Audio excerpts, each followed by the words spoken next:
everyone, it's Brett here, Lionheart84. So tucked amongst the noise and the builders, tucked amongst all my other plants here is the guava that I've had the longest and the oldest. It's been through all sorts of trials and tribulations. The first year after I had it died back completely, and I had to do a bare root rescue on it, which it eventually recovered from. Each winter it suffers terrible dieback indoors in the house. It obviously doesn't get enough light and humidity in my house, and once again it's growing back nicely. There's lots of new shoots coming out on it. In fact, it normally looks really good by the end of October. I mean, it's still got 2 or 3 months growth ahead of it. It has actually last year produced, I think, 1 flower or 2 flowers, but it wasn't until November when they came out, so it was too late for them to really open, certainly too late for them to set, and of course it then suffered this terrible dieback over winter. But it's shooting out absolutely everywhere again.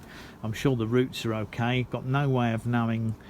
I'm suspecting it's, for whatever reason, I've just got a feeling it's a pink fleshed variety, but the odds of it ever getting to the stage where it flowers, sets fruit and holds fruit and produces edible fruit are probably very unlikely for me. You really need a conservatory or a greenhouse to get the best out of your guavas, because you need to maximise light and warmth. In the winter months they don't get any dieback at all, which means they start growing much more freely early in the season.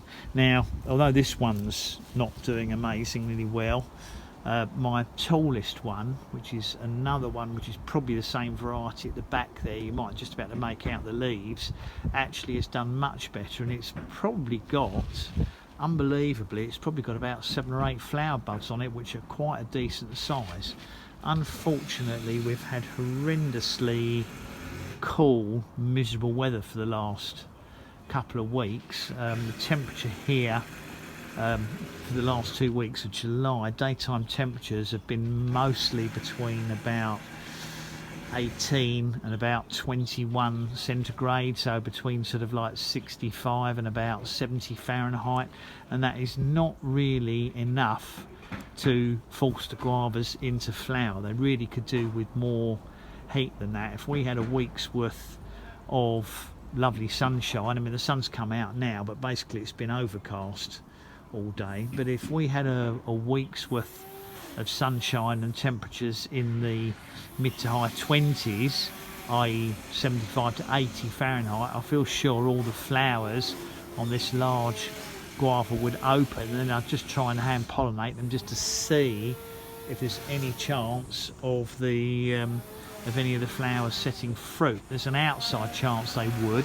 and if I could get them to set fruit by the end of July, maybe I'd have at least recognisable fruit by November. Even if they never made it to an edible size, at least it would be a stage further than I've managed before, because previously this one hasn't flowered till about October, and it's been far too cold for the fruits to settle, although I did try to open. So I'm hoping we're going to have a weather change in the next 2 weeks and see if we can film these guava flowers opening, and then maybe try hand pollinating them. But it's probably quite possibly the same variety as this one. It could just be a standard like green guava with white flesh, or it could possibly, they might both be ones with a pale pink flesh, but we'll probably never find out in this country without a greenhouse. But the main thing is to keep them alive. I find that satisfying in its own right, and quite challenging to do. So thank you for watching the video. Please give me a thumbs up. Welcome to share the video. Obviously subscribe to my channel and click on the bell if you'd like to know when new videos come out, and should this decide to produce some flower buds by the end of summer, obviously I'll be featuring them in a video. So I'll catch up with you all soon. Brett out for now.